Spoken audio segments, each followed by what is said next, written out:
હું અંદર આવી શકું સાહેબ? કમી જો બેન, તમારા છોકરા નાઈથી લઈ જાઓ. એ ભણશે નહીં, કાંઈક ધંધે લગાડી દે. પણ કેમ નહીં ભણે?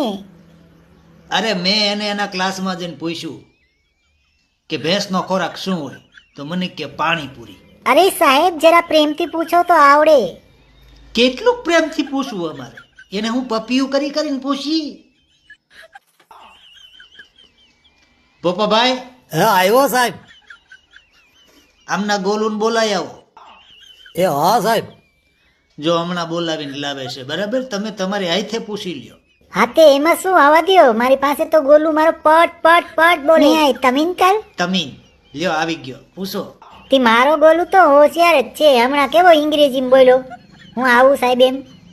ગોલું, ભેંસનો ખોરાક શું હોય? પાણીપુરી. લ્યો, પૂછો, પ્રેમથી પૂછો. ભેંસનો ખોરાક પાણીપુરી હોય? હાથી પાણીપુરી વાળો આવે ત્યારે બહારથી અવાજ આવે તો આપણા બા તે ઈ એમ જ કહે તે હમણાં ભેંસના મોઢામાં પાણી આવતે. હે જો સાહેબ નો આવડે ને તો આને પાડી દેજો હાવ ઠોઠના પેટનો. હું સાહેબ જાઓ, મારા હા હું છે ને ઘેર એકલાય છે, મને યાદ કરતા છે.